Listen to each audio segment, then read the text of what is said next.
सर्वोस्तु मंगलम सर्वमंगल मांगल्यम सर्वकल्याणकारकम प्रधानम सर्वधर्माणां जैनम जयतु शासनम जैनम जयतु शासनम जैनम जयतु शासनम। बोलिए आदि तीर्थंकर भगवान 1008 आदिनाथ भगवान की, वर्तमान शासन 1008 महावीर भगवान की, चारित्र चक्रवर्ती आचार्य शांति सागर जी महाराज की, गुरुनाम गुरु आचार्य गुरुदेव पुष्पवंत सागर जी महाराज की, सबको पुलकित कर देने वाले राष्ट्र संत मनोज्ञाचार्य पुलक सागर जी महाराज की।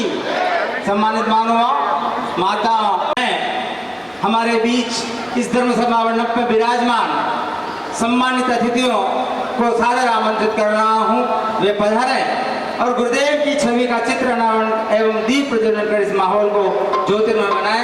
श्रीमान आदरणीय ओपी जैन साहब RAS एडिशनल कमिश्नर एक्साइज, श्रीमान हंसराज जी चौधरी पूर्व अध्यक्ष chamber of commerce and industry, श्रीमती विजय लक्ष्मी गलुंडिया समाज सेवी, श्रीमती प्रीति जी संस्थापिका बीटी स्कूल, श्रीमान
के लिए मैं सादर आमंत्रित विनोद जी भागवत पधारे, स्वागत अभिनंदन करें और साथ ही श्रीमान हंसराज जी चौधरी पूर्व अध्यक्ष चेंबर ऑफ कॉमर्स इंडस्ट्रीज का स्वागत करने के लिए स्वागत अध्यक्ष नीलकमल जी अजमेरा साहब पधारे। श्री हेमंत जी जोशी मां काली,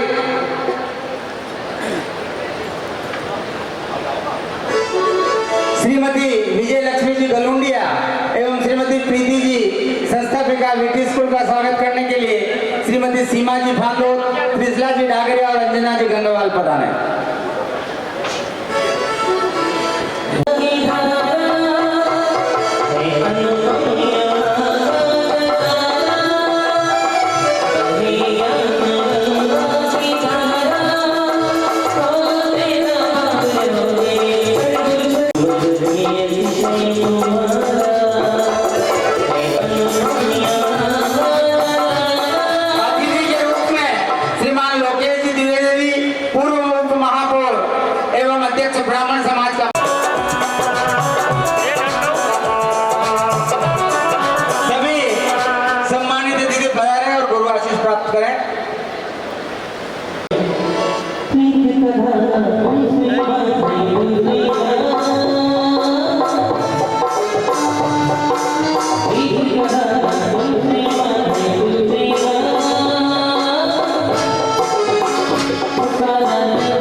स्तुति के लिए महावीर बस है गुरुदेव पधारे आया चातुर्मास है।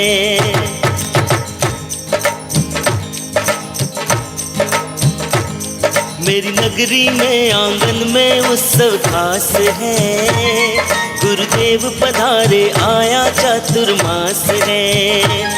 गुरु चरणों में रिद्धि सिद्धि का वास है, हाँ वास है, चातुर्मास है। ये 4 महीने पावन बरसेगा ज्ञान का सावन, चतुर्विद संग की छाया मिट 4 गति का बंधन। मानो चौथे आने का ये एहसास है, एहसास है, चातुर्मास है। मेरी नगरी में आंगन में उत्सव खास है, गुरुदेव पधारे आया चातुर्मास है, गुरुदेव पधारे आया चातुर्मास है।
खुशबू फूलों की यहाँ रुक गई है, शाखाएं तरु की यहाँ झुक गई है।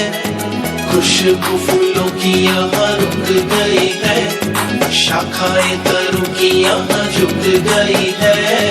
आई है सवारी मेरे गुरुराज की, आई आज की, आई है सवारी मेरे गुरुराज की, आई है सवारी मेरे गुरुराज की।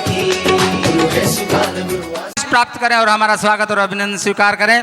इसी क्रम में आमंत्रित कर रहा हूं श्रीमान गजपाल साहब राठौड़, जिलाध्यक्ष भाजपा उदयपुर, श्रीमान विजय जी आहूजा, मंडल अध्यक्ष।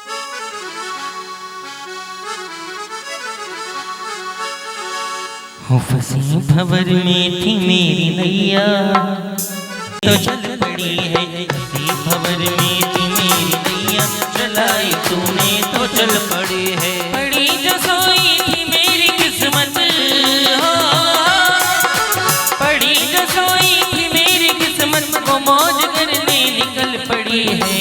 अब दोनों हाथ उठा कर कहिए जयकारा गुरुदेव का। अरे फंसी भंवर में थी मेरी नैया, चलाई तूने तो चल पड़ी है। भंवर में थी मेरी नैया, चलाई तूने तो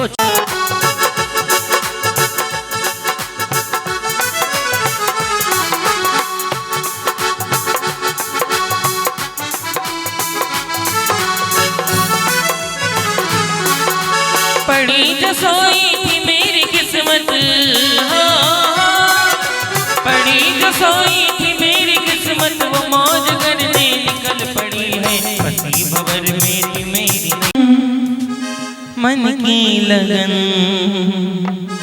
लगन से लगाया आपने,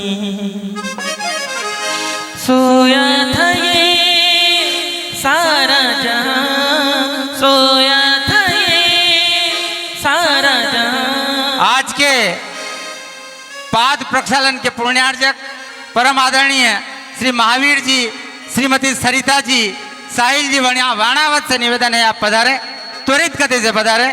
गुरुदेव की दिव्य देशना हमें प्राप्त करनी है। हमारा शेड्यूल टाइम भी पूरित हो रहा है। सुशील जी शास्त्र भेंट, शास्त्र भेंट।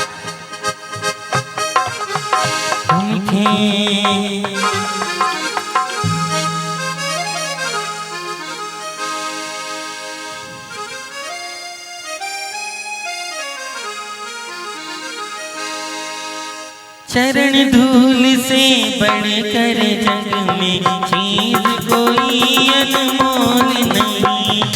हर वस्तु का मोल है लेकिन इसका कोई मोल नहीं। तेरे चरणों की, आप लोग भी कहिए ताली के साथ, पूरे आनंद के साथ। ओ तेरे चरणों की धूल बाबा चंदन गुलाल बने। तेरे चरणों की धूल बाबा चंदन गुलाल बने।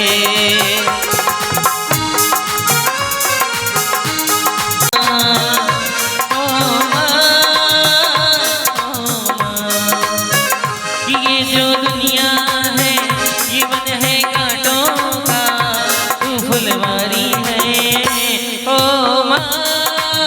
रहे हैं सभी लोग हाथ जोड़े, आवाज खोलिए इसकी। परमपिता परमेश्वर का स्मरण। देव्यः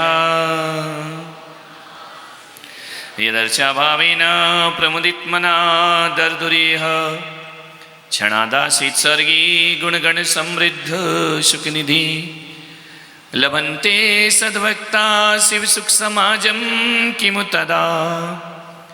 महावीर स्वामी नयन पथगामी भवतु मे।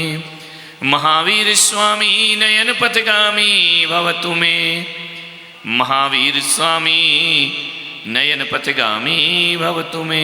प्रथम तीर्थंकर ऋषभदेव भगवान की, भगवान महावीर स्वामी की, परम पूज्य गुरुदेव आचार्य श्री पुष्पदंत सागर जी मुनि महाराज की, अहिंसा परमो धर्म की।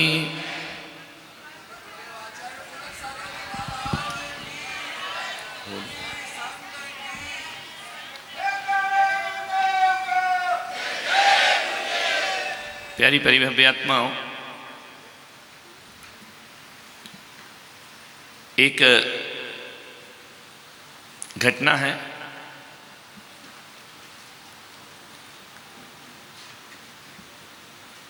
आज का विषय मेरा है बुढ़ापे को सार्थक कैसे करें। 2 दिन से बेचारी बहू में है ना, कब तक बहू बहू बहू बहू। आज थोड़ा सास ससुर से भी निपट लेते हैं। पारिवारिक प्रवचन चल रहे हैं। एक घटना है, घटना क्या दुर्घटना है। शताब्दियों पूर्व, वर्षों पहले, अरबों खरबों वर्ष पहले इस आर्यावर्त में, इस जम्बूद्वीप में, अयोध्या नगरी में सम्राटों के भी सम्राट नाभिराय का शासनकाल था। वैदिक परंपरा जिन्हें अंतिम मनु कहती है, और श्रवण परंपरा जिन्हें अंतिम कुलकर कह के याद किया करती है। कुलकर और मनु वो होते हैं जो जीवन जीने की कला सिखाया करते हैं। ध्यान रखना, जब मानवता मिट चुकी होती है तो मानवता को रोशनी देने के लिए कुलकरों का जन्म हुआ करता है इस धरती पर। ऐसी मान्यता पौराणिक है, शास्त्रों की है, वेदों की है, आगम निगम की है।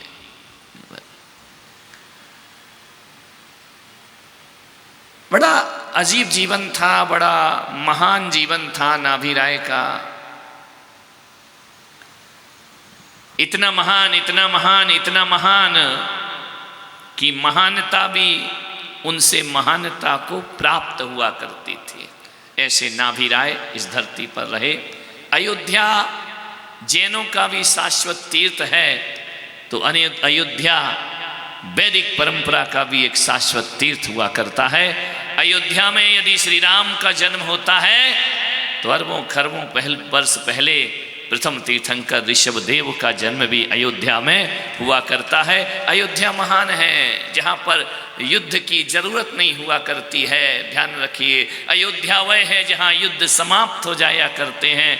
मैं तो सकल समाज से कहता हूँ कि जैन समाज अपने जीवन में कुछ करे या ना करे, मरने से पहले एक बार सम्मेद शिखर की वंदना और अयोध्या तीर्थ की वंदना जरूर करना चाहिए। मानव जीवन सार्थक और सफल है। अयोध्या शाश्वत तीर्थ है। अतीत काल के जितनी 24 हैं वो सब अयोध्या में पैदा हुई हैं। भविष्य में जो होंगी वो सब अयोध्या में होंगी। अयोध्या जैसा पावन तीर्थ इस जगत में कोई दूसरा दिखाई नहीं दिया करता है। अयोध्या में मर्यादाएं हैं, अयोध्या में आचरण है, अयोध्या में चरित्र है। अयोध्या को विनीता नगरी भी कहा जाता है। वहाँ के लोग बड़े विनीत हुआ करते हैं। ध्यान रखना, अयोध्या महान है। अयोध्या को साकेतपुरी भी कहा जाता है। ध्यान रखिए, कई नामों से अयोध्या को बुलाया गया। और एक बात ध्यान रखना, उदयपुर महाराणा उदय सिंह ने बनाया हो, महाराणा प्रताप ने बसाया हो, ध्यान रखिए, और शहर किसी ने बसाए हो, लेकिन अयोध्या ऐसी नगरी है जिसे मनुष्यों ने नहीं, उसका निर्माण धरती पर देवताओं ने आकर किया है। स्वर्ग से देव आकर अयोध्या की रचना किया करते। महान तीर्थ है अयोध्या, ध्यान रखना। वहां के सम्राट नाभिराय, अंतिम कुलकर, उनके एक पुत्र हुए जिनका नाम था ऋषभदेव। ध्यान रखिए, तीर्थंकर ऋषभदेव, तीर्थंकर आदिनाथ। प्रथम तीर्थंकर का जन्म नाभिराय और मरुदेवी के घर में हुआ करता है। ऐसा बहुत कम होता है कि महान पिता के घर में महान पुत्र का जन्म होना। अक्सर देखना, बहुत बिरले घर होते हैं जहां पिता भी महान होता है और पुत्र भी महान होते हैं। वरना हकीकत तो ये होती है कि पिता महान होते हैं तो औलाद निकृष्ट निकल जाया करती है, और कभी कभी औलाद इतनी महान होती है जितने माँ बाप भी महान नहीं हुआ करते हैं। ऐसा अक्सर आपने देखा होगा, लेकिन नाभिराय के घर में ऐसा नहीं था। नाभिराय अपने आप में महान थे और ऋषभदेव अपने आप में महान हुआ करते थे। महान लोगों में महान लोगों का जन्म होना, महान घरों में महान पुरुषों का जन्म होना, नाभिराय की अपनी पहचान थी तो ऋषभदेव की अपनी पहचान थी। महान पुत्र के महान पिता के ऋषभदेव महान पुत्र हुए। ध्यान रखिए मान्यवर, ऋषभदेव महान पिता के महान पुत्री नहीं थे, ऋषभदेव महान पुत्रों के महान पिता भी हुए।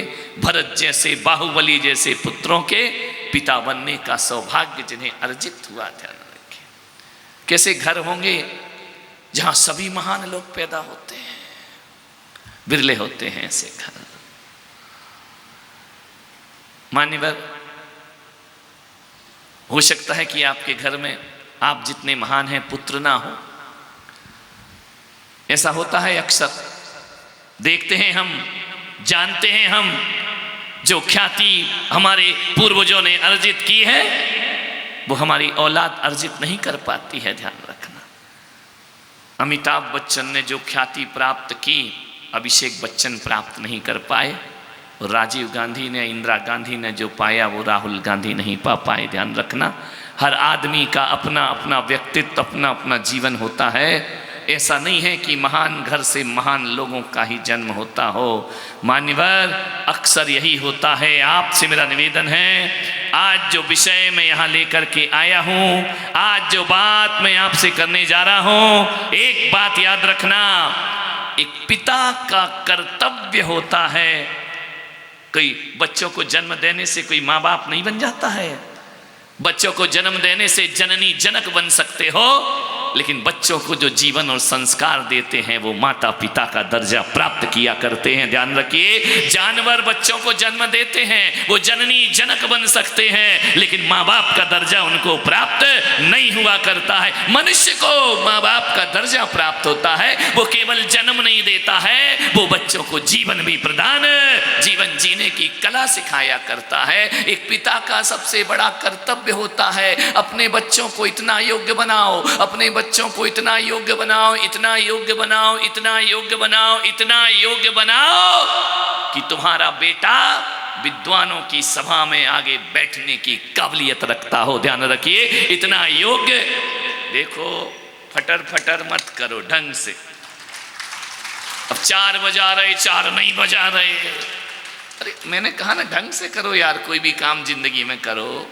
प्रवचन नहीं कर सकते तो ताली तो ढंग से बजा सकते हो।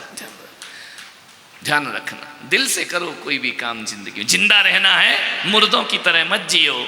मान्यवर, मैं आज यहाँ पर बूढ़ों में प्राण फूंकने का मैं काम करने के लिए अपना विषय यहाँ पर लेकर के आया हूँ। आपसे निवेदन है, ऐसा संस्कार दो कि तुम्हारे बच्चे विद्वानों की सभा में आगे बैठ सके, किसी संत ना बन सके, संत की पिच्छी ना पकड़ सके, तो ऐसे संस्कार दो कि संत का कमंडल पकड़ने की औकात तुम्हारे औलाद के पीछे आना चाहिए। आपके जीवन में संत के साथ चलने का सौभाग्य इतना तो अर्जित कर सके आपका पुत्र। ध्यान रखिए, मैं युवाओं से भी कह रहा हूं जो बड़ी तेज ताली बजा रहे थे ना, नीले पीले लाल हरे, मैं आपसे भी कह रहा हूं कि अकेले पिता का और माँ का कर्तव्य नहीं होता है, हमारा भी कुछ कर्तव्य होता है। युवा शक्ति से बेटों और बेटियों से कह रहा हूं, अपना जीवन ऐसा जियो, अपना ऐसा जियो, अपना जीवन ऐसा जियो कि कहीं से तुम्हारे पिताजी निकले तो लोग तुम्हें देखकर कहें कि बताइए सेठ जी, तुमने ऐसा कौन सा पुण्य किया था जो राम लक्ष्मण वैसे बेटों का तुम्हारे घर में जन्म हुआ है। ध्यान रखना, ये बच्चों का कर्तव्य है।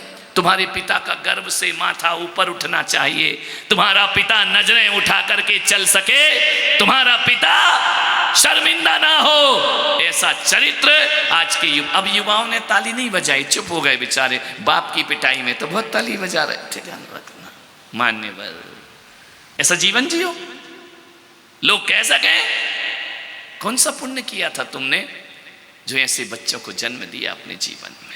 माँ बाप दोनों का कर्तव्य हुआ करता है। राज दरबार लगा है अयोध्या में, बिरदावलियां गाई जा रही है नाभि राय की। जो आ रहा है वो कह रहा है महाराजा नाभि राय की जय हो, प्रजापालक नाभि राय की जय हो, प्रजा वत्सल नाभि राय की जय हो, हमारे सम्राट नाभि राय की जय हो, अयोध्या नरेश नाभि राय की जय जयकार हो रही है। ध्यान रखना, जहां से नाभि राय गुजरते वहां से जय जयकार शुरू हो जाती। जैसे गली से निकल जाए उनका रथ, लोग अदब से अपना माथा झुका दिया करते। ध्यान रखना, जो देखो वो प्रशंसा करता। एक बात याद रखना, एक होती है प्रशंसा और एक होती है प्रतिष्ठा। प्रशंसा 2 कौड़ी की चीज है, प्रतिष्ठा बहुत कम होती है। ध्यान रखना, एक बात याद रखना, आपसे निवेदन कर रहा हूं कि मोबाइल पर फोटो लेना, तस्वीर लेना आसान है, लेकिन जिंदगी में अपनी इमेज बनाना बहुत कठिन काम हुआ करता है। पूरी जिंदगी लग जाती है और हमारी इमेज नहीं बन पाती है। मान्यवर सोचिए, एक प्रशंसा है और एक प्रतिष्ठा है। प्रशंसा क्या है? प्रशंसा 2 कौड़ी की है। ध्यान रखना, जब तक कुर्सी है प्रशंसा चल रही है। ध्यान रखिए, जब तक आपके पास पद है प्रशंसा हो रही है, जब तक आपके पास हुस्न है, शरीर है, सदेह है, तब तक पिक्चर में फिल्म के हीरो हीरोइनों को प्रशंसा तो मिलती है लेकिन प्रतिष्ठा नहीं मिला करती है। ध्यान रखना, लोग उनके प्रशंसक तो हो जाएंगे, लोग शाहरुख खान के प्रशंसक हो जाएंगे, सलमान खान के प्रशंसक हो जाएंगे। एक बात याद रखना, लोग इनकी प्रशंसा तो जरूर करेंगे लेकिन इनके मंदिर कोई नहीं बनाएगा। ध्यान रखना, जो प्रतिष्ठित होते हैं, जो प्रशंसक होते हैं, उनकी केवल प्रशंसा होती है और जो प्रतिष्ठित होते हैं वो लोगों के दिलों में अपने मंदिर बना लिया करते हैं, आस्थाओं के दिए जला लिया करते हैं। मान्यवर, प्रतिष्ठा पाओ। प्रतिष्ठा बलिदान मांगती है, प्रतिष्ठा आदर्श मांगती है, प्रतिष्ठा संस्कारों को मांगती है, और प्रतिष्ठा वो होती है जहां इंसानियत फलीभूत हुआ करती है, वो प्रतिष्ठा पाते हैं। बोलो, हमारे देश ने सदियों से राजाओं के सिंहासन को शीश झुकाया, लेकिन संतों की समाधि में अपने आस्था के फूल चढ़ाया करते हैं। हमारे यहाँ संतों की समाधियां पूजी जाती हैं। ध्यान रखिए, राजा जनक जब जाते थे अष्टावक्र की कुटिया में, तो राजसिक अस्त्र शस्त्र बाहर उतार दिया करते थे, मुकुट उतार के रख देते थे रथ पर, बस सीमा समाप्त हुई, इससे आगे नहीं। अब मैं अपने गुरु की कुटिया में जा रहा हूँ। जनक रथ से उतर के नंगे पांव अष्टावक्र की कुटिया में 1 किलोमीटर दूर चलकर जाते थे और जाकर के साष्टांग दंडवत किया करते हैं। मान्यवर, ये हमारे देश के संस्कार हैं। विचार करना है। अच्छा, कौन है जो अपनी प्रशंसा नहीं चाहता? ईमानदारी से, ईमानदार चाहते हो? बोलो, लोग तुम्हारा अच्छा बोले ऐसा चाहते हो या नहीं? बोलो ना भाई, बेईमानी मत करो। हर आदमी अपनी गुडविल चाहता है, हर आदमी अपनी प्रशंसा चाहता है। कौन है जो नहीं चाहता है? अरे योग्य चाहे तो चाहे, अयोग्य व्यक्ति भी चाहता है मेरी प्रशंसा होना चाहिए। और महिलाओं का तो पूछो ही मत, इतनी प्रशंसा की भूखी। लोग कहते हैं कि नेताओं ने महंगाई बढ़ा दी, मैं पुलक सागर कहता हूँ इनने बढ़ा दी। ध्यान रखना है, सबसे ज़्यादा महंगाई। विचार करो, ये आदमी क्या पहनता है? पैंट शर्ट कुर्ता पैजामा कोट पहन लेगा, एक अंगूठी पहन लेगा, एक चेन डाल देगा। तुम्हारा तो जय हो पैर की उंगली से शुरू होता है, आभूषण और सिर के ऊपर तक जाकर बैठा करता है। विचार करिए, सुबह की साड़ी कुछ, शाम की साड़ी कुछ। जब से मैं आया हूँ विनोद को मैंने सफ़ेद कुर्ते पैजामे में देखा है, लेकिन सीमा का क्या कहना, सुबह की साड़ी अलग, दोपहर की अलग है। और दुकान में यदि ये चली जाए और दुकानदार इतना कह दे, मैडम आप पे तो इतना खिलता है, फिर रेट नहीं पूछना, पकड़ पैसा पैक कर, घर भेज दे। ध्यान रखना, इतना कह दो कि आपके क्या खिल रही है ये साड़ी आप पे। ध्यान रखना, थोड़ी सी प्रशंसा में, लेकिन आप इनकी प्रशंसा कर दिया करो। ध्यान रखना, क्योंकि महिलाएं जो होती है ना, एक बात मार के की कह रहा हूँ, आदमी को बड़ी से बड़ा सम्मान भी मिल जाए तो उतनी खुशी नहीं मिलती है, लेकिन हमारे देश की मातृशक्ति ऐसी है, छोटी छोटी प्रशंसा से इन्हें बहुत बड़ी खुशियाँ प्राप्त हो जाया करती हैं। ध्यान रखना, आदमी संतुष्ट नहीं होता है, महिलाएं संतुष्ट हो जाए। अब बजाओ तालियां। इनको तो 3 लोग की धन भी दे दो ना तो ये खुश नहीं होते हैं।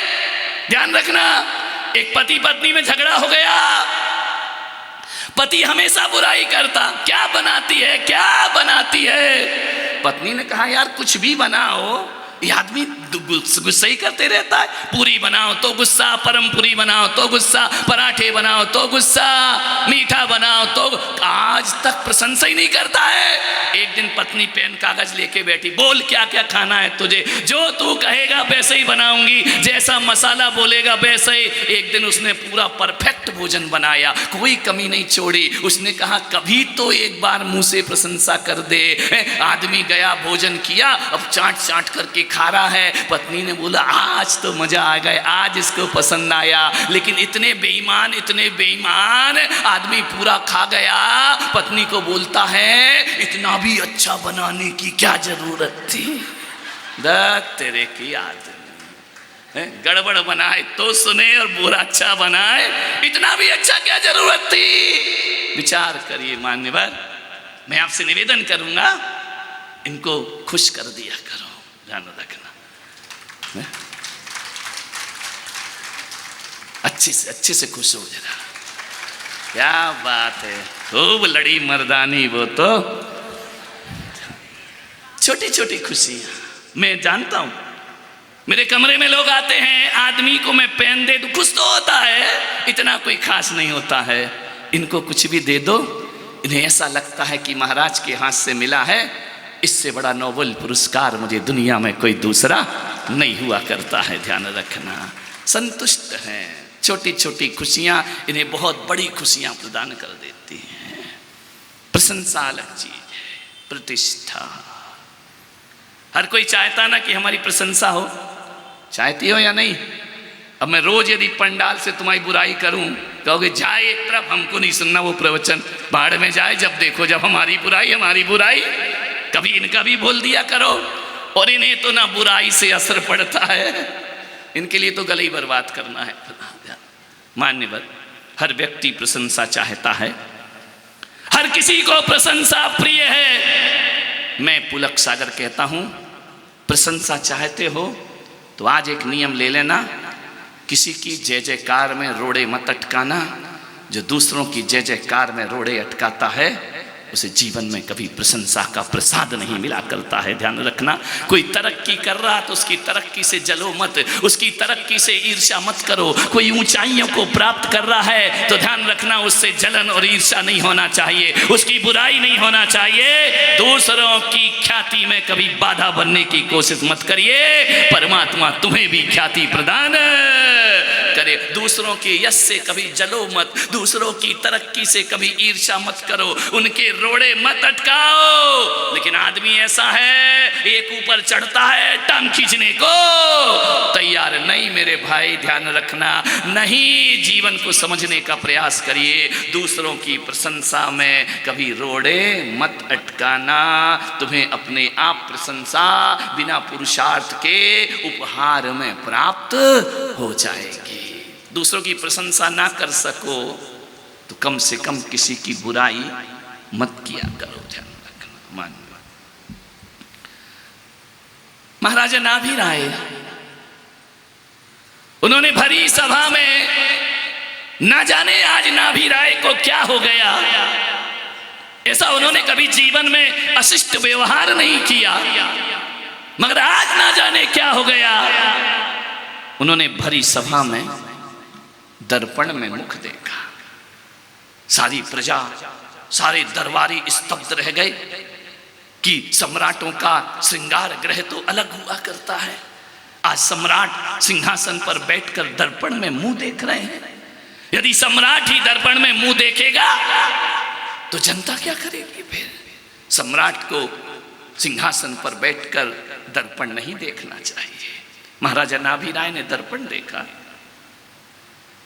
दर्पण देखा करो, देखना चाहिए, मैं विरोध नहीं करता हूं, लेकिन आपसे एक आग्रह करूंगा, दर्पण यदि देखना है, एक नियम लेना, जो बहुत सुंदर स्त्री है उसे दर्पण 2 बार देखना चाहिए, वो जो ज्यादा सुंदर नहीं है उसे दर्पण 10 बार देखना चाहिए।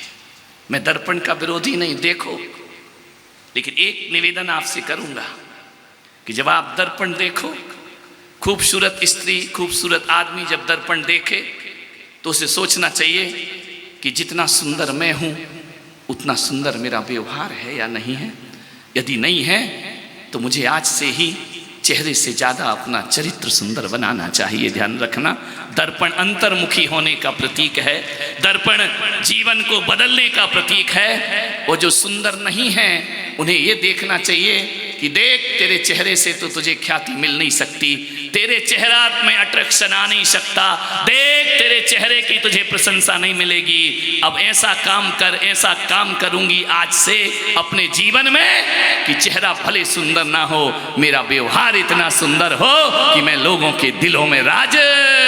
चेहरा नहीं बदल सकते हो, चरित्र बदल सकते हो। ध्यान रखना, इतना सुंदर बनाओ। लता मंगेशकर कोई बहुत सुंदर चेहरा नहीं था, लेकिन उसने अपनी आवाज से लोगों के दिलों में जादू कर दिया। ध्यान रखना है, आवाज, चेहरा सुंदर ना हो, चरित्र सुंदर बनाओ। और चेहरा जितना सुंदर है उससे ज्यादा सुंदर अपना व्यवहार होना।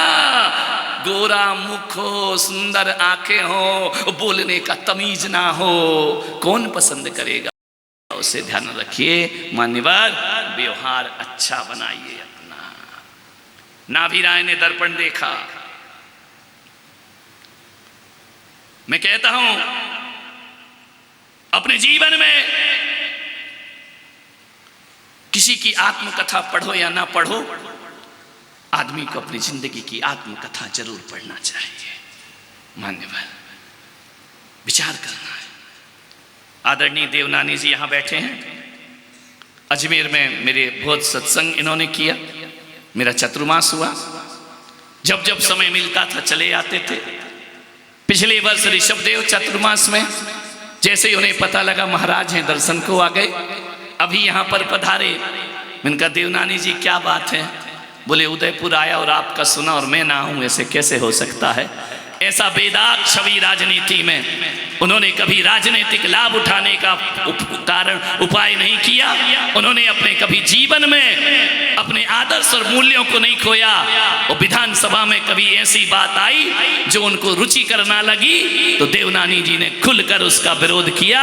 चाहे पक्ष हो या विपक्ष हो, निष्पक्ष विधानसभा के सिंहासन पर जो बैठता है, ऐसा व्यक्तित्व हमारे पास मौजूद है जिन्होंने कभी अन्याय अनीति का साथ नहीं दिया। संत चरण हो तो वंदना को अपने आप पहुंच जाया। नाम सही रखा है, ध्यान रखना। सरनेम तो बहुत ही अच्छा, देवनानी, ध्यान रखना। मान्यवर, देव पुरुष के समान। क्योंकि मैं प्रशंसा नहीं कर रहा हूं कि वो यहां पर आए हैं, मैं उनके व्यक्तित्व को बहुत अंदर से जानता हूं, पूर्व परिचित हूं। मुझे बताया गया कि आज देवनानी जी आएंगे। मैंने कहा अवश्य, यदि उन्हें पता लगे मैं यहाँ हूँ, वो जरूर दर्शन को वहाँ पर पहुँचा करते हैं। जोरदार तालियां ऐसे व्यक्तित्व के लिए यहाँ पर बजाना चाहिए। मान्यता, विचार करना है, सोचना है। किसी की आत्मकथा पढ़ो या ना पढ़ो, आदमी को अपनी जिंदगी की आत्मकथा जरूर पढ़ना चाहिए। ध्यान रखना, बड़े बड़े स्वाध्याय कर सको या ना कर सको, अपने जीवन का अध्याय जरूर पढ़ा करो।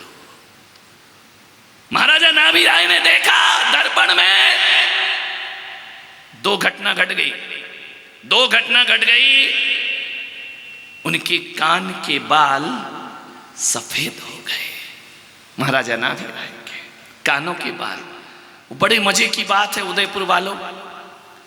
आज जाके दर्पण में देखना, जब भी बाल काले होते हैं ना, बीच से नहीं होते, यहीं से शुरू होते हैं। ध्यान रखना, कान के पास से जाके देखना।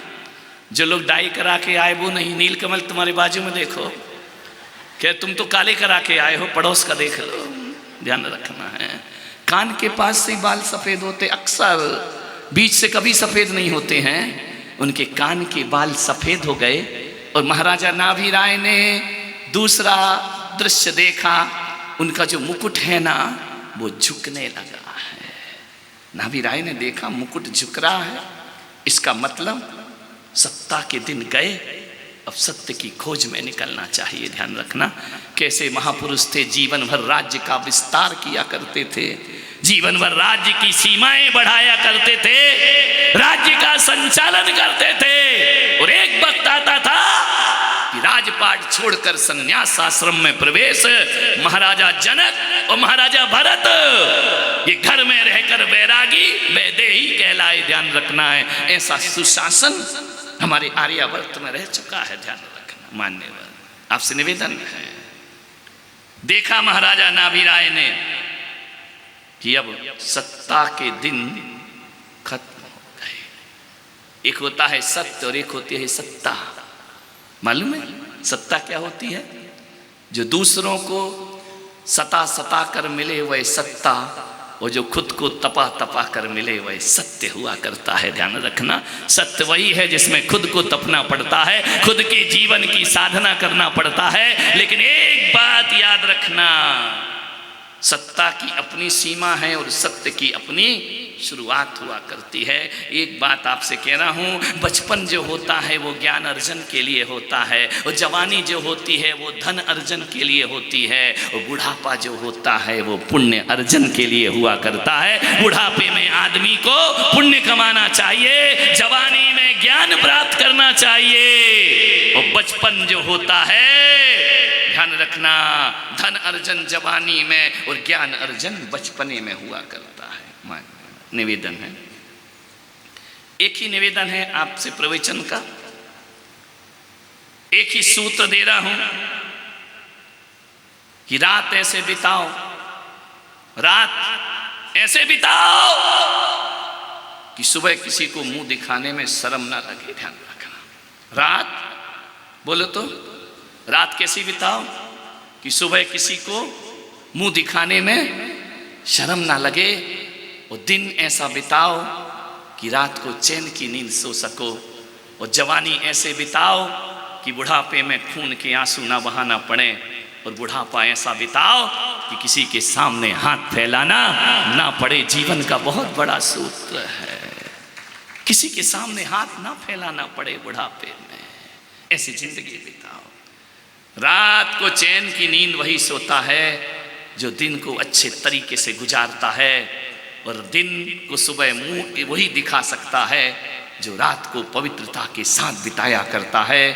और जवानी ऐसी होना चाहिए कि बुढ़ापे में रोना ना पड़े। बुढ़ापा ऐसा कि किसी के सामने हाथ फैलाना। बस परमात्मा से इतनी ही प्रार्थना करना अपने जीवन में। अरे महान होते हैं वो लोग जो बचपन में जाग जाते हैं, और वो भी महान होते हैं जो जवानी में जाग जाते हैं, और वो भी महान हैं जो बुढ़ापे में जाग जाते। वरना आदमी सोता सोता पैदा होता है, सोता सोता जीता है, और सोते ही सोते दुनिया से विदा हो जाता। जागृत होकर के जियो, जाग करके जियो। आपसे निवेदन है, बुढ़ापा बिन बुलाया मेहमान है। हर मेहमान को बुलाना पड़ता है, बुढ़ापा अपने आप। और एक बात याद रखना, बचपन जाता है तो जवानी देकर जाता है, और जवानी जाती है तो बुढ़ापा देकर जाती है। लेकिन बुढ़ापा कुछ देकर नहीं जाता, बुढ़ापा आदमी को लेकर ही दुनिया से चला जाता है। बुढ़ापा क्या देगा? कुछ नहीं देगा, वो तुम्हें दुनिया से उठा करके ले जाएगा। एक निवेदन है, बुढ़ापा न जीवन की शुरुआत है, न बुढ़ापा जीवन का समापन है। ध्यान रखना, ये मत सोचना कि बुढ़ापा जीवन की समापन है। न शुरुआत है, न इतिवृत्ति है। बुढ़ापा अभिशाप नहीं है मेरे भाई।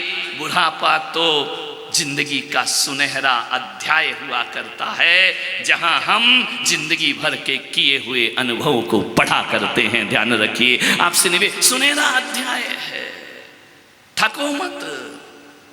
मान्यवर आपसे निवेदन है, कृष्ण भी बूढ़े हुए, राम भी बूढ़े हुए, बुद्ध भी बूढ़े हुए। ध्यान रखना, बूढ़े सब होते हैं, आयु रही तो सबको बुढ़ापा आएगा।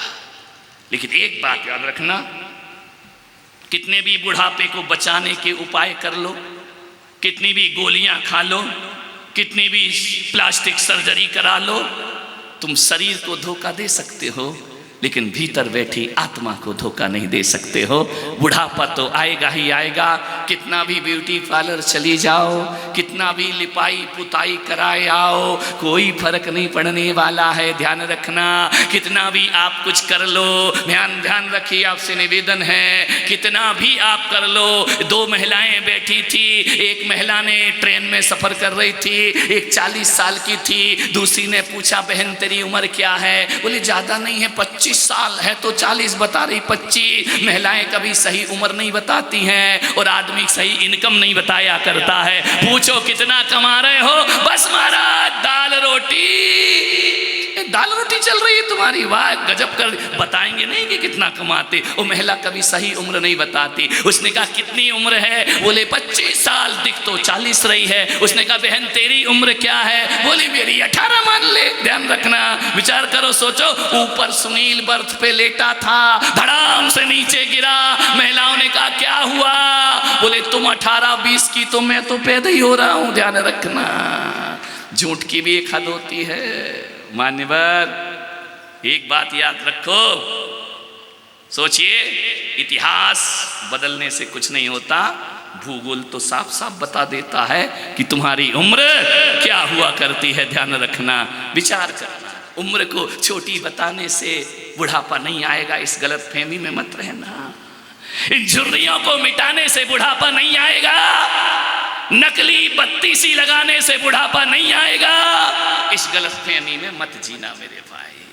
लेकिन मैं ऐसा नहीं कह रहा हूं कि तुम और बुरी देखो, नहीं, कराओ, अच्छी बात है, लेकिन ये भी याद रखो भीतर से कि अपना अब तीसरा पन शुरू हो चुका है। मान्यवर ध्यान रखिए, मैं ध्यान रखना, ये मत सोचो कि जिंदगी कितनी बची है। मैं बूढ़े और जवान में इतना ही अंतर कहता हूं, जो कहता है यदि 18 साल का जवान भी कहे कि ये काम मुझसे नहीं हो सकता है, ये मैं नहीं कर सकता हूं, ये मेरे बस का नहीं है, तो मैं पुलक सागर उस 18 साल आदमी को, 18 साल के युवा को बूढ़ा कहूंगा। वो 90 साल का बूढ़ा कहे मेरा युग कल भी था, आज भी है और आगे भी रहेगा। वो 90 साल का भी 18 साल के जवान के हौसले रखा करता है। ध्यान रखना, मैं तन के बूढ़ों की बात नहीं कर रहा, मैं मन के बूढ़ों की बात कर रहा हूं। मेरा चतुर्मास जहां हो रहा है वहां के ध्यान रखना, शांतिलाल जी भोजन 92 साल के हैं, ध्यान रखिए, 4 माला चढ़ते हैं, उतरते हैं, थकान नहीं होती है।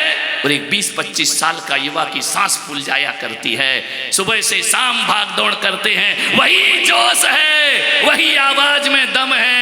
मान्यवर मैं कहता हूं 92 साल के होकर भी वो 92 साल के जवान हैं, और जो सीढ़ी नहीं चढ़ सकता वो 30 साल का भी 80 साल के बूढ़े से कम नहीं हुआ करता है। जो आशाएं छोड़ देता है, जो कहता है कि अब हम कुछ नहीं कर सकते हैं, वो जवानी में भी बूढ़ा है। और जो कहता है मेरे बस में सब कुछ कर सकता हूं, एक बात याद रखो, ये मोक्ष की यात्रा बुढ़ापे में होती है, ये मोक्ष की यात्रा, ये धर्म ध्यान बुढ़ापे में है। कहा है चारों पन में अंतिम जीवन जो होता है वो धर्म के लिए हुआ करता है। मान्यवर बूढ़ा कौन है?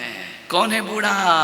जिस बहू से एक गिलास पानी उठाने में आलस कर रही है वो बूढ़ी है, और जो सास घड़ा भर कर ला रही है वो जवान सास हुआ करती है। ध्यान रखिए, अपने आप को जवान बना करके रखो, बूढ़ा बना करके क्यों रखा करते हो? क्यों कहते हमसे ये नहीं होगा? मान्यवर एक बहुत बड़े ज्योतिषाचार्य हुए, अंक ज्योतिष के जनक कीरो, 80 वर्ष की उम्र में उन्होंने ग्रीक भाषा सीखी। ध्यान रखना, कितने वर्ष की उम्र में?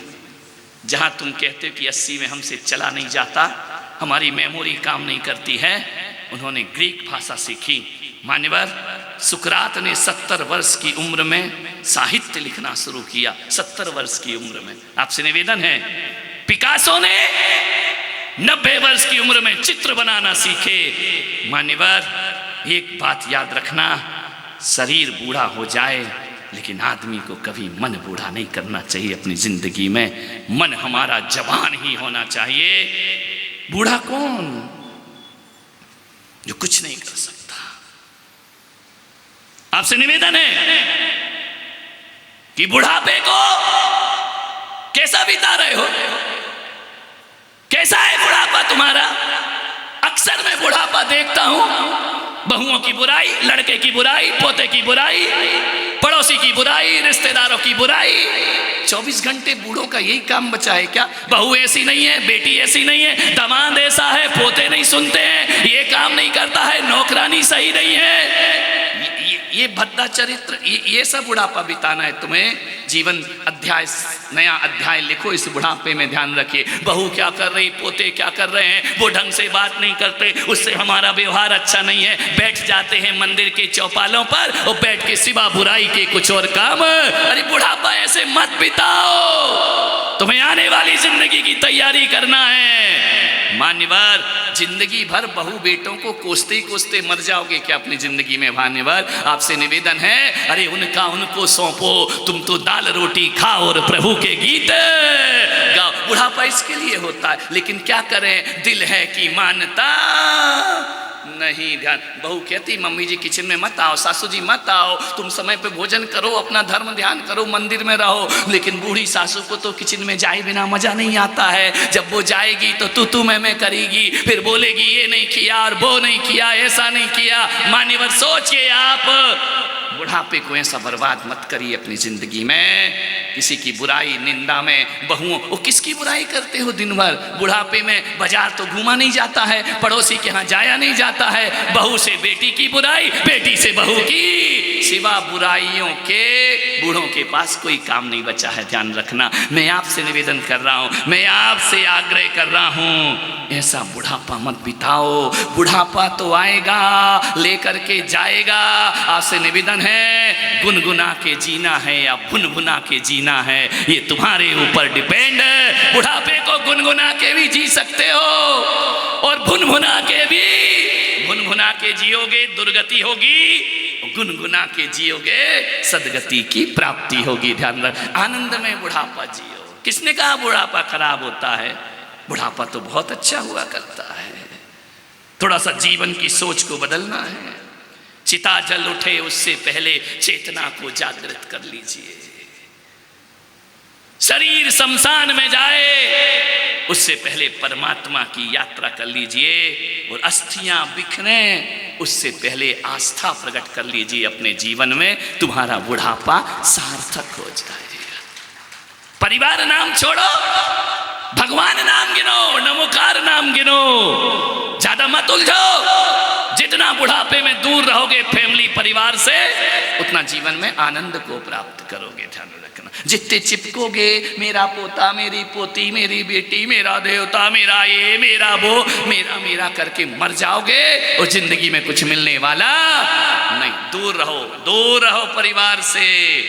वानप्रस्थ आश्रम की तैयारियां करिए मान्यवर, जीवन को सार्थक करने का प्रयास। ज्यादा तुम लोग भी बुढ़ापे में बच्चों में इंटरफेयर मत किया करो, ज्यादा पूछ पाछ मत किया करो। कहाँ गए थे, कहाँ जा रहे, क्यों जा रहे, हमारा समय तो ऐसा था, हमारे समय तो वैसा। खाक था तुम्हारे समय में, तुम्हारे बाप तुमसे दुखी थे जैसे आज तुम बच्चों से दुखी हो। ध्यान रखना। दूसरों के सामने अच्छा सब बना लेते हैं मान्यवर। तुम्हारे माँ बाप भी ऐसे ही परेशान थे जैसे आज तुम परेशान हो रहे हो। कोई सही नहीं हुआ करता है मान्यवर। आपसे निवेदन है, नहीं ज्यादा इंटरफेयर परिवार में मत करिए। हमारे साथ रहो ना, कोई टेंशन नहीं होगा। लेकिन क्या करें, बुढ़ापे में महाराजों में मन नहीं लगता, सत्संग में नहीं लगता, फेसबुक में बहुत मन लगता है। इंटरनेट चला रही है अम्मा जी बैठकर, चैटिंग कर रही है अम्मा जी बैठकर, टीवी देख रही है अम्मा जी बैठकर। टीवी भी देखती है, अखबार भी पढ़ती है, वो देखती भी है बहू क्या कर रही है, पोता क्या कर रहा है। अच्छा, उसके पीहर से उसकी माँ आ गई है, उसका भाई आ गया, तुम्हारे छाती में होली जल गई। ध्यान रखना है मान्यवर, विचार करना है आपको। व्यर्थ की बातों में बुढ़ापा बर्बाद कर रहे हो मान्यवर। एक बात याद रखो, महाराजा नावीराय ने देखा मुकुट झुक रहा है, उन्होंने ऋषभदेव को बुलाया और अपना मुकुट अयोध्या का ऋषभदेव के शीश पर रख दिया। ध्यान रखना, समय से पहले बच्चों के बंटवारे कर दोगे ना तो बेटे और बहू को तुम्हारे मरने का इंतजार नहीं करना पड़ेगा। ध्यान रखिए, नहीं तो बेटे और बहू यही कहेंगे बुढ़ा कब मरेगा और कब इस घर की दौलत मुझे मिलेगी। जो भी तुम्हारे पास है, तुम्हारे बच्चे तुम्हारे मरने का इंतजार ना करें, जीते जी सबको सब कुछ सौंप कर। और ऐसा भी सब मत सौंप देना कि दोनों ही बेटे निकाल दें तुमको घर से बाहर। अपने लिए भी थोड़ा बचा के रखना मेरे भाई, जमाना बदल गया है। ध्यान रखना, जिन तार में करंट नहीं होता ना उनमें लोग कपड़े सुखाते हैं। ध्यान रखना, थोड़ा करंट पैदा करो, नहीं तो तुम्हारी जिंदगी बर्बाद हो जाए। कपड़े सुखाने के काम आओगे तुम, करंट रखो तारों में, अपने लिए भी बचाओ, इतना बचाओ कि धर्म ध्यान में पैसा खर्च करना हो तो तुम्हें अपने औलाद का मुंह ना देखना पड़े, उनके सामने हाथ फैलाना ना पड़े। दे दो उनको, उतना दे दो जितना जरूरी है। अपना हिस्सा अपने पास रखो और मरने लगो तो अपना हिस्सा भगवान के नाम करके दुनिया से विदा हो जाइए। ध्यान रखना, आने वाला समय तुम्हारा सुखद हो जाएगा। मानने वाला सोचना है। ऋषभदेव की शीश पर महाराज नावीराय ने कहा अब सत्ता छोड़कर पुत्र ऋषभदेव को राज्य सौंप देना चाहिए। और मुझे वन की ओर प्रस्थान करना चाहिए। ध्यान रखना। नाभि राय ने मुकुट उतारा, ऋषभदेव के शीश पर रखने लगे। मान्यवर, एक थे दशरथ और एक था दशानन। ध्यान रखना। दशानन के कितने सिर थे? 10। 10 सिर पर कितने मुकुट थे? 10। दशरथ के शीश पर कितने मुकुट था? 1। दशरथ ने बुढ़ापे में सोचा कि राम के सिर पर मुकुट रख देना चाहिए। अयोध्या की यही परंपरा रही है, चाहे वो नाभि राय हो, चाहे वो महाराज सम्राट दशरथ हो। लेकिन लंकापति क्या सोचता था? एक मुकुट गिरता था, दूसरा रख लेता था, एक मुकुट गिरा फिर रख लिया, मुकुट गिरते जाते थे और वह उठा उठा के रखते। अज्ञानी मुकुट संभालता है और ज्ञानी मुकुट त्याग दिया करता है। समय हो गया, अब इनको राज्य सत्ता सौंप देना चाहिए। ध्यान रखना। नाभि राय ने मुकुट उतार दिया। मान्यवर, ये तो एक मत सोचो कि पौराणिक कथा है। उदयपुर के नाभि राय हो, आज दर्पण में तुम भी जाके देखना। जितने नाभि राय बैठे, दशरथ बैठे यहाँ, आज दर्पण में देखना। ऐसा तो नहीं कि तुम्हारे भी मुकुट झुकने लगे हों। ध्यान रखना। घरों में सासू अम्मा कब तक महारानी बनी रहोगी? ध्यान रखिए, जरा देखो तो मुकुट सीधा है या झुक गया है। तुम कहोगे महाराज हम तो मुकुट ही नहीं पहनते, हमारा लफड़ा ही नहीं है। नाभि राय ने पहना था तो दिख रहा था, हम तो मुकुट पहनते ही नहीं है। पुरुषों ने टोपी छोड़ दी है, महिलाओं ने घूंघट छोड़ दिया है, कोई मुकुट हमारे सिर पर नहीं है। ध्यान रखिए। आपसे निवेदन है, हर घर में हर घर का मुखिया अपने घर का सम्राट हुआ करता है। ध्यान रखना है। और सबके शीश पर एक एक मुकुट हुआ करता है। और मुझे लग रहा है तुम्हें दर्पण में अपना मुकुट ना दिखे, लेकिन इस भरी सभा में मुझे तुम्हारे मुकुट दिखाई दे रहे हैं। तुम्हारे मुकुट झुके हुए दिखाई दे रहे हैं। अपने अपने मुकुट देखो। सोहन जी, जरा चश्मे से मुकुट देख लो अपना। मान्यवर प्रकाश जी, मुकुट देखना घर जा करके। झुक रहे हैं या थमे हुए हैं? झुक रहे हैं मुकुट। आप कहोगे कैसे झुक रहे हैं? मैं बताता हूं, तुम्हारे मुकुट झुक गए। पहले का वो समय था जब तुम दुकान से घर आते थे ना, और एक आवाज लगाते थे, 3 जगह से पानी आता था। पत्नी अलग लेके दौड़ती थी, नौकरानी अलग लेके दौड़ती थी, बहू अलग लेके दौड़ती थी। पापा जी आए पानी दो, डैडी आए पानी दो। और अब 3 आवाज लगाओ और एक जगह से भी पानी ना आए तो समझना मुकुट। बोलो बोलो बोलो। पहले आते थे तो माहौल बदल जाता था, और अब आ जाओ और चले जाओ कोई फर्क नहीं पड़ता। तो समझना तुम्हारे मुकुट झुक चुके हैं। और सासुओं, तुमने कहा यूं और बहू ने कहा क्यों, तो समझना मुकुट झुक गए। अब तुम्हारा सम्मान घर में खत्म हो चुका है। ध्यान रखना। बढ़ के लड़के जवाब देने लगे, समझना मुकुट झुक गया तुम्हारा। ध्यान रखिए, स्मरण रखिए। यदि बेटे जवाब दें और तुम कुछ सलाह दो और बेटा कहे पापा मत बोला करो, हम अपना कर लेंगे ना, तुम क्यों बीच बीच में सलाह देते हो, तो समझना तुम्हारे मुकुट। बोलो, अब रावण हो या दशरथ हो, बोलो बोलो, अब तुम मुकुट को रिपेयर करने में लगे रहते हो, उसे और मजबूत बनाने में लगे रहते हो। नाभि राय हो दशरथ बनो, घर गृहस्थी से हाथ जोड़ो और जीवन बुढ़ापा बहुत अच्छे से शांति से बिताने का प्रयास करिए। ध्यान रखिए। मान्यवर, सोचना है अब तुम्हारी कोई बात नहीं सुनी जाती घर में। अब तुमसे कहा जाता है पापा चुपचाप बैठो। ध्यान रखना, सम्मान खत्म हो गया, सम्मान खत्म हो गया। कौन कौन से दशरथों के मुकुट झुक गए, जरा दिखाना, हाथ उठाओ जरा। किस किस के कैसे उठाए महाराज? अभी तो रिपेयर कराया है चतुर्मास के पहले। ध्यान रखना, रिश्ते संभालो। मान्यवर, सोचना है जब घर में ही तुम्हारा मजाक बनने लगे, जब घर में ही तुम्हारी बातों को तवज्जो ना दी जाए।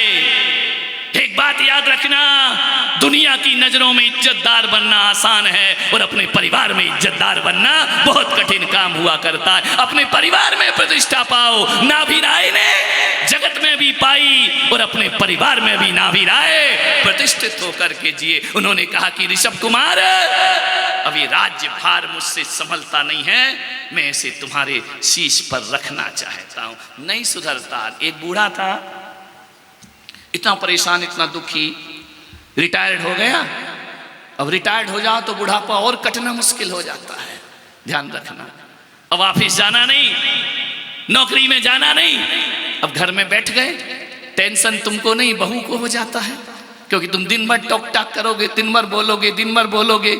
बहू भी कहेगी यार कितना सुनना, बुढ़ा बोलती रहता, जब देखो जब। कहाँ गई थी, किटी पार्टी में क्यों गई, किसके सामने घूम रही है, बहू चाय ला, बहू नाश्ता ला, बहू ये कर, बहू वो कर।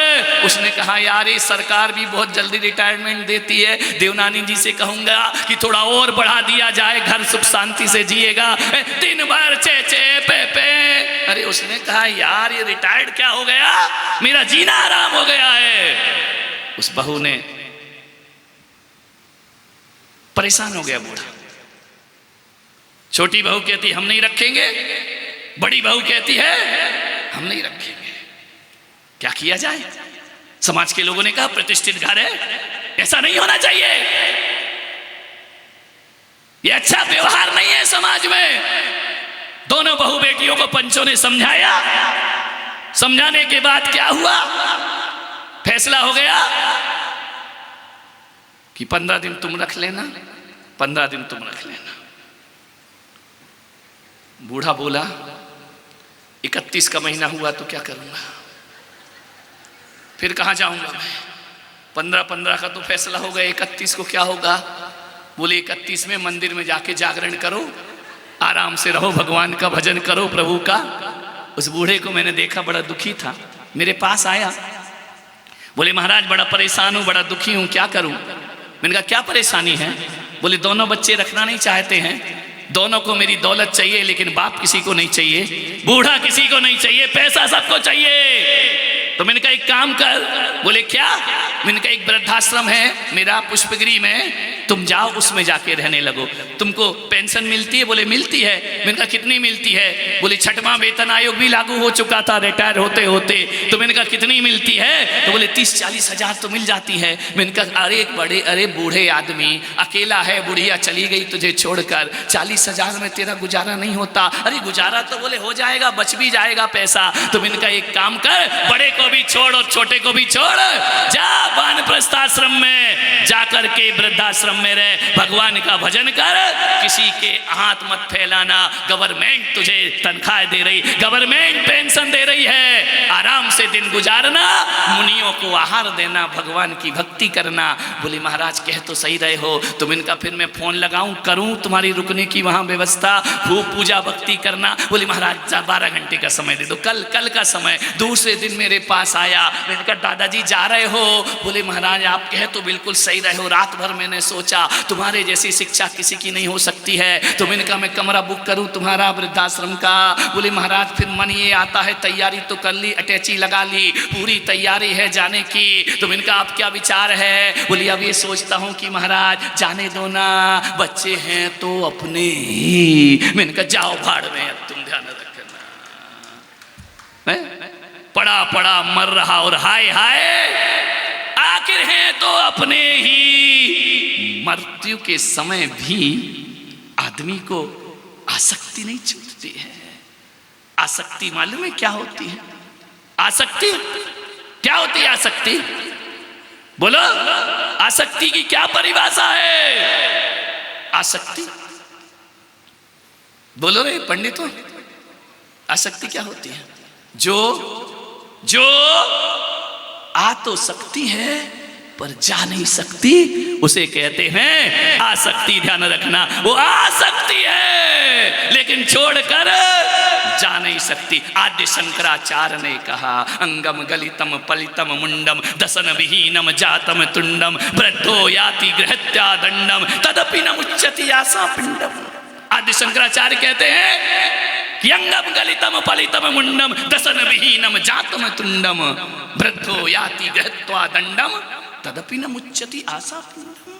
अंग अंग गल गए, बाल सफेद हो गए, दसन विहीनम, दांत गिर गए, वृद्धो याति गृहत्वा दंडम, बुढ़ापे का दंड ग्रहण कर रहा है, तदपि न मुच्यति आशा पिंडम, उसके बाद भी इच्छाएं तेरी शांत नहीं होती हैं। ध्यान रखना, इच्छाओं को छोड़ो मेरे भाई, आशाओं को छोड़ो। जितनी आशा परिवार से बच्चों से लगा रखी है, उतनी आसक्ति यदि राम में हो जाती, परमात्मा में हो जाती, तो तेरा बुढ़ापा भी सार्थक हो जाता, तेरी जवानी भी सार्थक। ज्यादा इंटरफियर मत करो। मान्यवर,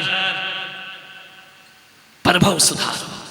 ये नया अध्याय लिखना है बुढ़ापे में, अगले जन्म का, अगला जन्म सुधारो अपना। लेकिन क्या करें, छोटे बच्चों के पैर ज्यादा चलते हैं, जो लेटा रहता है, और बूढ़ों की, बोलो हाँ, कितने अच्छे से बहू आज बोल लो, तुम घर जाना पता पड़ेगा। बूढ़ों की जबान बहुत चलती है।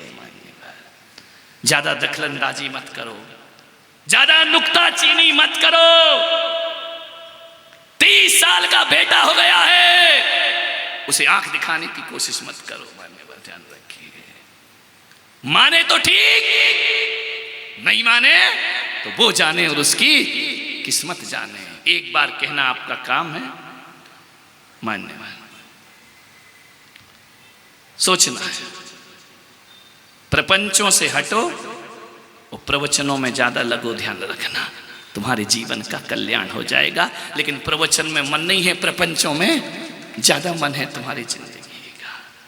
नाभि राय ने मुकुट उतारा, उन्होंने दूसरी घटना देखी।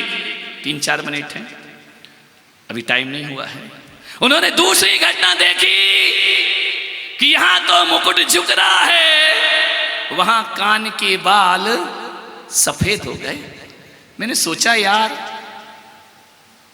कि कान के बाल यहीं से सफेद क्यों होते हैं, मेरे भी हो गए। खैर मैं तो जवानी में जाग गया। ध्यान रखना, अब सफेद हो या काले मुझे फर्क नहीं पड़ता है। नाभि राय ने देखा कान के बाल सफेद हो गए। मालूम है वो कान के बाल सफेद क्यों होते हैं?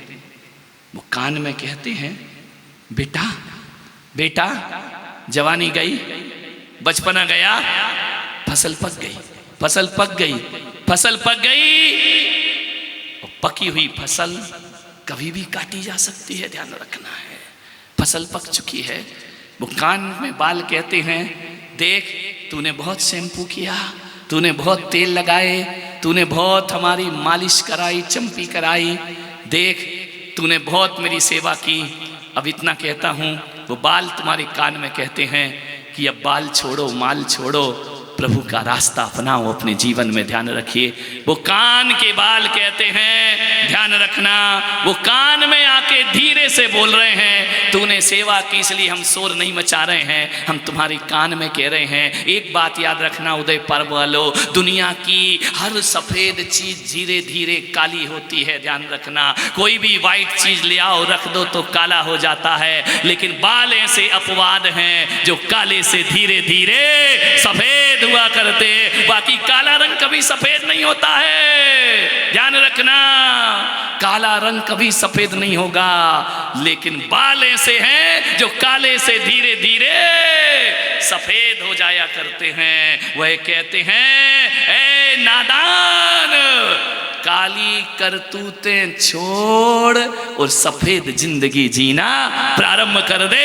ये बालों का संदेश हुआ करता है। मान्यवर, काली करतूतें बंद करो, अच्छी जिंदगी जियो, उज्जवल जिंदगी जियो। एमपी में एक परंपरा है कि अब यहाँ की मुझे नहीं मालूम है, भोजन करने बैठो ना तो पहले जल आता है, पूरी आती है, सब्जी आती है, उसके बाद थोड़ा मीठा आता है, नमकीन आता है, उसके बाद थोड़े फ्रूट्स भी दे देते हैं, सबसे लास्ट में एमपी में चावल जाता है। समझ में क्या परोसा जाता है तुम्हारे यहाँ? बोलो, कौन बोला? हम तो बुढ़ऊ को पहले चावल ही रख देते हैं। ध्यान रखना, विचार करिए। मध्य प्रदेश में, उत्तर प्रदेश में परंपरा है सबसे आखिरी में चावल आता है। चावल का रंग कैसा होता है? बोलो ईमानदारी से। चावल आ गया, इसका मतलब क्या है? इसका मतलब इतना ही है, परोसने वाला कह रहा है अब गुलाब जामुन का इंतजार मत करना, अब चमचम नहीं आने वाली है, अब कचौरी नहीं मिलने वाली है, अब पूरी नहीं मिलने वाली है, अब चावल आ गया। इसका मतलब चावल खाओ, हाथ धो और उठ जाओ। भगवान ने भी सर पे चावल परोस दिए हैं, ध्यान रखना। अब जवानी आने वाली नहीं, अब बचपना आने वाला नहीं है। जैसे चावल के बाद हाथ धो के उठ जाते हैं, वैसे आपसे कहा जा रहा है सिर के बाल सफेद हो गए, अब भोगों से हाथ धो विषय वासनाओं से और उठ जाओ, परमात्मा के ध्यान में लीन हो जाओ। लेकिन आदमी बड़ा होशियार है, ध्यान रखना। यहाँ बाल सफेद हुए, वहां हेयर ड्राई करके आ जाता है, ध्यान रखना, जवान हो जाता। यहाँ दांत टूटे नए लगवा लिया करता है, आजकल तो फिट ही हो जाते हैं। पहले तो फोल्डिंग वाले थे, लगाओ निकालो लगाओ निकालो, आजकल तो दांत फिट हो गए। आदमी सोचता अभी मैं कहाँ बूढ़ा हूँ। एक आदमी से कहा कि देख तेरा बुढ़ापा, अरे बोले काय के बाल आल, आजकल तो बच्चों के सफेद हो जाया करते हैं। कितना बुढ़ापों से निगाह फेरोगे, ध्यान रखना है, कितना मुंह छिपा करके जियोगे। आपसे निवेदन है, यही आग्रह करूंगा, बुढ़ापा ध्यान रखना। बुढ़ापा एक बीमारी का घर नहीं, स्वस्थ रहने का एक टॉनिक भी हो सकता है, ध्यान रखना है। आपको निवेदन है, तुमको दूसरी गाड़ी पकड़ना है ना, तो पहली गाड़ी बोलो छोड़नी पड़ेगी या नहीं? तुम छोड़ोगे या घसीट के छुड़ाया जाए? मौत छुड़ाए या तुम छोड़ोगे? छोड़ने का मतलब ये नहीं कि मेरे संग में आ जाओ तो मैं चलता फिरता वृद्धाश्रम बन जाऊं, नहीं, मैं ये नहीं चाहता हूं। भीतर की आसक्तियां आदमी को छोड़ना चाहिए। मान्यवर, आदमी मरते दम तक नहीं छोड़ पाता है। एक आदमी उदयपुर में मर रहा था अस्पताल में, अंतिम स्टेज थी, नर्स खड़ी है, पत्नी खड़ी है, बच्चे खड़े हैं। उसने मालूम है, डॉक्टर ने बोला अब तुम्हारे पास समय नहीं है। तो उस बूढ़े ने क्या कहा, मेरा बड़ा बच्चा, बोले यही हूं, छोटा बच्चा यही हूं, मेरी पत्नी, बोले यही हूं। तो उसने क्या किया मालूम है, बहुत धनपति आदमी था, अरबपति। उसने कहा कि सर्व ऋतु विलास के जितने भी मकान हैं वो सब तू ले ले। नर्स देख रही, यार मर रहा है, मकान कितने हैं? उससे पूछा, दूसरे बेटे ने, पापा मैं क्या लूं? बोले सेक्टर 11 में जितने हैं, जितने भी फ्लैट हैं बड़े बड़े, सब तू ले ले। पत्नी से पूछा, पत्नी ने कि मैं क्या करूं? बोले सेक्टर 3, 4, 5 में जितना भी जमीन जायदाद है, जितने भी घर हैं, वो सब तू ले ले। नर्स ने कहा, सौभाग्यशाली हो देवी आप, तुम्हारा पति इतना अरबपति है कि 50 फ्लैट वहाँ के और 100 फ्लैट वहाँ के और 500 मकान यहाँ के, धन्य हो गई, इतना धनपति तुम्हारा पति है। ये जा रहा है सबको कितना सौंप कर जा रहा है। उसने माथे पर हाथ रखा, बोला काय का धनपति है? बोले इतने मकान दे रहा है, इतने फ्लैट दे रहा है, ये धनपति तो है। बोले काय का धनपति है? जिंदगी भर अखबार बांटा है। समझ गए क्या? और हमें भी अखबार ही पकड़ के जा रहा है कि सर्वत्र विलास के इतने फ्लैट में डाल देना, वहां इतने डाल देना, काय का धनपति। ध्यान रखना, मान्यवर, सोचना है, आपको विचार करना है। आपसे निवेदन करूंगा, जीवन में अंधेरों को कोसने की बजाय, जीवन में अंधेरों को कोसने की बजाय आशाओं के दिए जलाओ, अंधेरा छोड़कर भाग जाएगा आपके जीवन से। ध्यान रखिए। आपसे मैं निवेदन करना चाहता हूँ, बचपन मुफ्त में मिलता है, जवानी कमाना पड़ती है और बुढ़ापा मांगना पड़ता है। मान्यवर, आपसे मैं इतना ही आग्रह बड़ी विनम्रता के साथ कर रहा हूँ, एक ही चीज अपने जीवन में याद रखना, बुढ़ापा भुनभुना के जीना है या गुनगुना के जीना है। ध्यान रखिए, गुनगुना के जीना है तो परमात्मा का हाथ पकड़ो, और भुनभुना के जीना है तो संसार और परिवार का हाथ पकड़ो, ध्यान रखिए। आपसे निवेदन है, बुढ़ापा कभी आपको नहीं सताएगा जीवन में, यही आग्रह करूंगा। समय हो गया है आपका। श्री वासुदेव जी देवनानी साहब यहाँ पर पधारे हैं, उनके बारे में जितना कहा जाए कम है। ऐसा विरक्त व्यक्तित्व कह सकता हूँ कि इस उम्र में भी जो सतपथ के रास्ते पर चल रहे हैं, बुढ़ापा हो तो इनके जैसा होना चाहिए। ध्यान रखिए। मैं यहाँ पर ओपी जैन साहब RAS यहाँ पर मौजूद हैं, एडिशनल कमिश्नर साहब, उनको बहुत बहुत आशीर्वाद प्रदान करता हूँ। और 2 मिनट रुकिए, ज़्यादा लंबा टाइम नहीं लूँगा, बस 2 सेकेंड। और हंसराज जी चौधरी, हेमंत जी जोशी, महंत महाकाली शक्तिपीठ, उनको आशीर्वाद देता हूँ। लोकेश जी द्विवेदी, उप महापौर पूर्व, श्रीमती विजय लक्ष्मी जी यहाँ पर समाज सेविका के रूप में बहुत अच्छा कार्य कर रही हैं। हजारों महिलाएं जिनकी एक आवाज़ पर खड़ी हो जाया करती हैं। श्रीमती प्रीति जी संस्थापक BT स्कूल, जिन्होंने मुंबई में भी उनके भाई ने बड़े झंडे गाड़ रखे हैं, उन्हें आशीर्वाद देता हूँ। राजेंद्र जी समदानी साहब भीलवाड़ा से पधारे हैं, इन सबको मैं आशीर्वाद देता हूँ। गजपाल सिंह जी राठौड़, विजय जी आहूजा, इन सबको भाजपा कार्यकर्ताओं को आशीर्वाद प्रदान करता हूँ। आपसे यही निवेदन है कि 2 मिनट आप सुनिए, 2 खड़े रहो, ज़्यादा बुढ़ापे में काहे को जा रहे हैं यार, जवान बैठे बूढ़े चले, इतना गला फाड़ा मैंने, ध्यान रखिए। मोक्ष सप्तमी का यहाँ पर 31 तारीख का प्रोग्राम है।